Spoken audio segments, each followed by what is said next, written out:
Good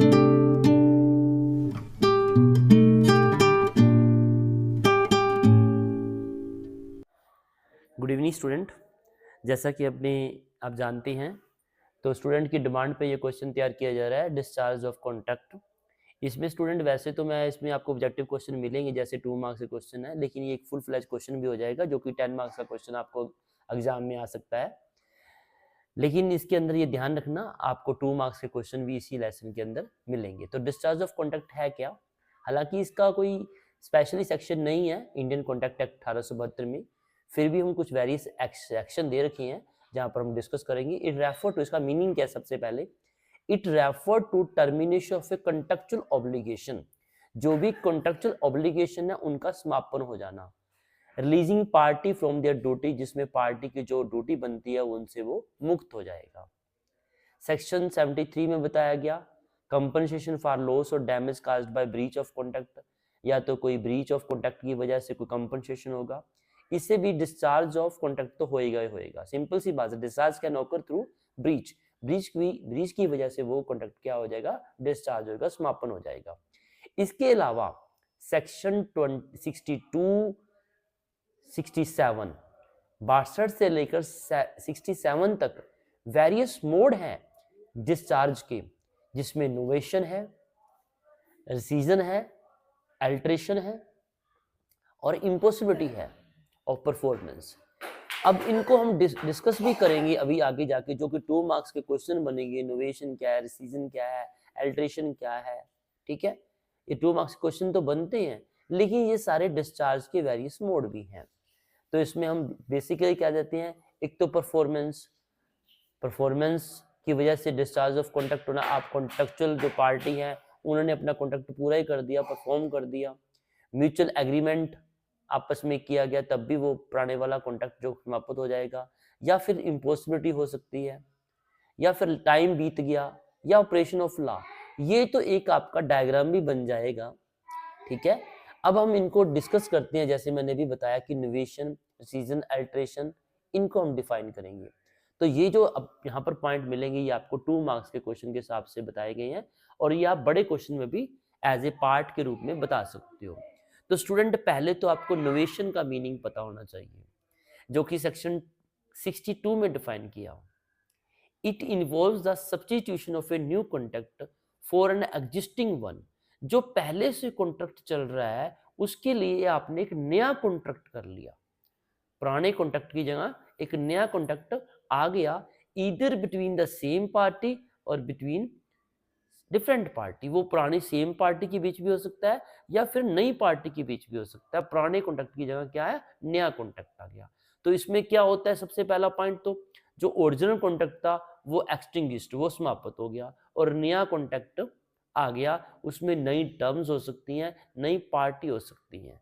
all party must agree to novation for it is a valid. जब सभी party है, जो भी पार्टी है कॉन्ट्रैक्ट के अंदर, वो एग्री हो जाती है नोवेशन के लिए, तो उसे वैलिड करार करते हैं। जैसे इसमें सिंपल सी बात आती है, ए ने बी को 10,000 रुपये देने हैं और बी ने बी की कंसेंट पे A transfer is obligation to सी। जैसे अपने पहले अभी पॉइंट डिस्कस किया था हमारी लास्ट वीडियो के अंदर कि वो उसने अपना ऑब्लिगेशन सी को दे दिया, वो एग्रीज टू पे बी। जिसने पहले ही, सिंपल सी बात है। तो कहने का मीनिंग आप ये कह सकते हो कि नया कॉन्ट्रैक्ट पैदा हो गया। This innovation creates a new contract between B and C extinguish as original obligation to B. यानी कि पुराने ए ने बी को देने थे और बी की कंसेंट पे A transfer is obligation to B, उसने सी को ऑब्लिगेशन दे दिया, who agrees to pay B. ठीक है ना, सी ने कह दिया कि हाँ मैं बी को पेमेंट कर दूंगा, तो एक पार्टी भी बदल गई, ठीक है ना। अब ए बीच में से निकल गया। तो कहने का मीनिंग क्या होता है, नया कॉन्ट्रैक्ट आ गया, नई पार्टी आ गई, ठीक है। आप इस प्रकार के एग्जाम्पल देना आपको उचित लगे चाहे ना दे। 2 मार्क्स के क्वेश्चन में अगर आपको लगता है कि मुझे अपने जो वर्ड है उनसे मुझे पूरा स्पेस नहीं बन रहा, तो एग्जाम्पल देना। अदरवाइज आप जब सेक्शन लिख देते हो और उसका मीनिंग लिख देते हो, दैट इज सफिशिएंट। स्टूडेंट एक बात हमेशा ला के अंदर ध्यान रखना, कभी भी आपको ऐसा नहीं करना, जो चीज आपको नहीं पता उसे अवॉइड कर देना। कानून के अंदर हम ज्यादा कुछ ना तो लिख सकते हैं ना बोल सकते हैं, क्योंकि ये कानून पढ़ रहे हैं हम, ठीक है ना। इसके बाद रिमिशन क्या है, रिमिशन में क्या होता है, ये भी सेक्शन 63 में बताया गया। अभी आपने देखा 62 के अंदर नोवेशन आ गया और रिमिशन 63 में डिफाइन किया गया। It involves the acceptance of a lesser performance than what was originally promised. जो कॉन्ट्रैक्ट के अंदर ओरिजिनली प्रॉमिस्ड था उससे कम परफॉर्मेंस को एक्सेप्टेंस दे दी गई है। जितनी पेमेंट लेनी थी उससे कम के लिए एक्सेप्टेंस दे दी गई है, तो वो क्या हो जाएगा, रिमिशन हो जाएगा। प्रोमिसी में परमिट और dispense with the performance of the promise made to him. जो उसको प्रॉमिस किया गया था उस पे उसने होली और पार्ट के लिए उसने एक्सेप्टेंस दे दी। तो promise to accept less than what is due under the contract is valid even without consideration. हालांकि कोई कंसीडरेशन नहीं लिया गया, ठीक है ना। जैसे एग्जांपल देख लेते हैं, ए ने बी को 10,000 रुपए देने थे, बी ने कह दिया मैं 8,000 रुपया उसने दिया है, ए ने लेने थे 10,000 रुपया, और बी ने एक्सेप्ट कर लिया कि चलो कोई बात नहीं आपकी फुल सेटलमेंट होगी और जो रह गया उसे छोड़ दो। तो ये क्या हो जाएगा, वैलिड रिमिशन हो जाएगा सेक्शन 63 के अंदर। मैं फिर कहता हूं एग्जाम्पल आप तभी देना जब आपका लिखा हुआ आपको लगता है सफिशिएंट नहीं रहता। लेकिन आप ये ध्यान रखना जो इसके टर्म्स दे रखे हैं, lesser performance than what was originally promised. जो कॉन्ट्रैक्ट के अंदर प्रॉमिस किया गया था उससे कम की एक्सेप्टेंस दे दी गई है, तो उसे रिमिशन बोलते हैं। ठीक है, इसके बाद आता है रेसिशन। इसके अंदर क्या आता है, 64 में डिफाइन किया गया। रेसिशन के अंदर क्या गया, it involve the cancellation of a annulment of a contract by mutual agreement. अभी अपने ऊपर पढ़ा था कि म्यूचुअल एग्रीमेंट के अंदर आप डिस्चार्ज ऑफ कॉन्ट्रैक्ट कर सकते हो। यहाँ पर भी यही हुआ है कि एक पार्टी ने सर्कमस्टेंसेस के अंदर, डिफरेंट सर्टेन सर्कमस्टेंसेस के अंदर जो एनुलमेंट्स थी उसे कैंसिल कर दिया। When a contract is rescinded, the party are discharged from their obligation, ठीक है ना, and must restore any benefit received under the contract। जब वो रिसाइंड कर दिया गया, कहने का मीनिंग क्या हुआ, जो भी इसके अंदर एक पार्टी ने कोई बेनिफिट भी लिया हो तो वो उसे रिस्टोर कर सकता है। रिसिशन कैन ओकर ड्यू टू ब्रीच। जब कोई एक पार्टी अपने ऑब्लिगेशन को पूरा नहीं करती, ब्रीच कर रही है, मिस रिप्रेजेंटेशन कर रही है, फ्रॉड किया है, म्यूचुअल कंसेंट ले ली गई, तो रिसाइन किया जा सकता है। जैसे सिंपल सी बात है, ए ने अपना हाउस बी को 50 लाख रुपए में सेल करने की बात कर दी कि मैं आपको 50 लाख रुपए में अपना घर सेल कर रहा हूँ। लेटर ए को पता चला कि बी ने उसकी फाइनेंशियल स्टेटस तो अच्छा नहीं है, उसने मिस रिप्रेजेंट किया है, तो ए क्या करता है, A can receive the contract, उससे कॉन्ट्रैक्ट को रिसाइन कर देगा वो।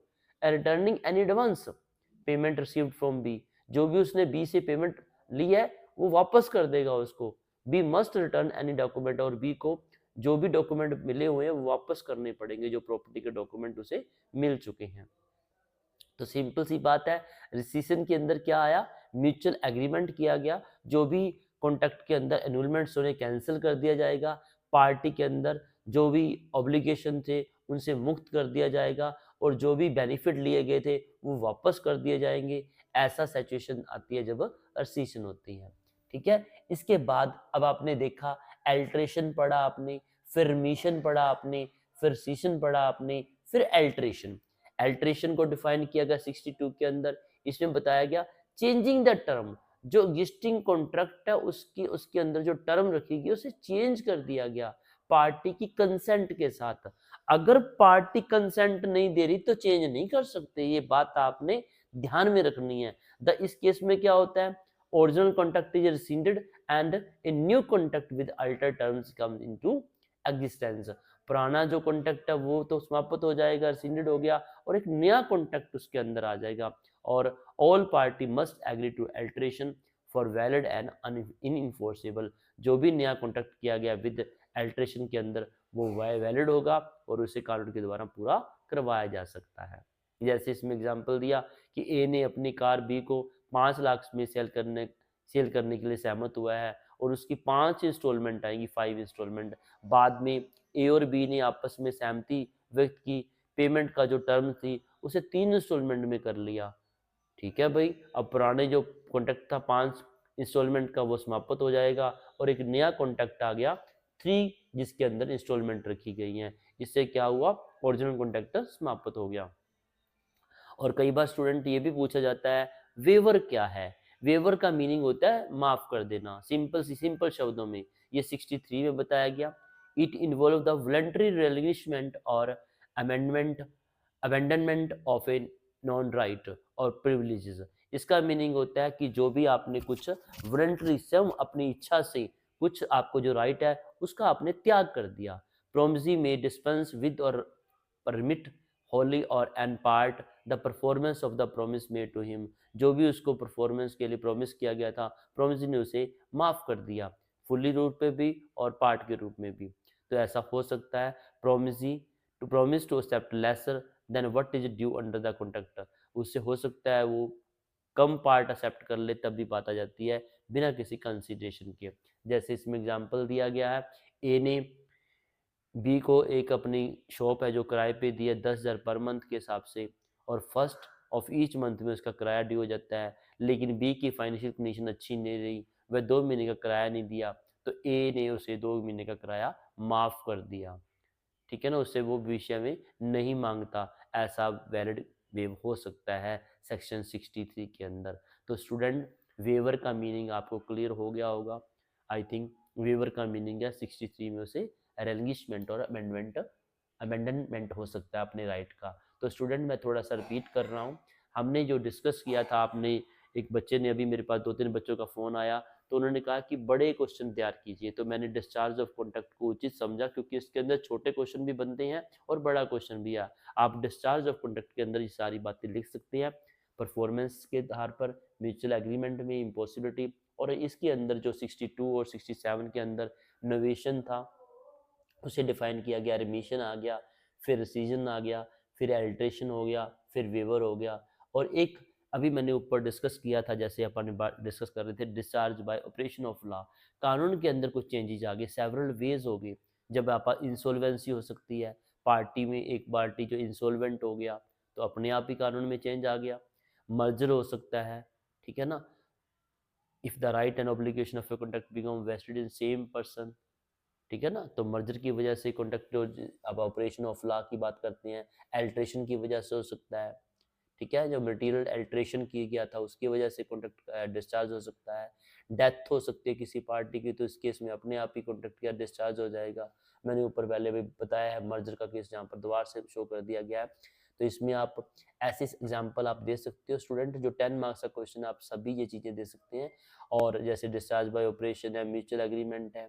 मैं तो आपको सिंपल ये कहूँगा, हमें 1-2 क्वेश्चन और भी मैं आपको बताऊंगा, अभी एक छोटी सी वीडियो आपके पास बन जाऊंगा मैं अभी।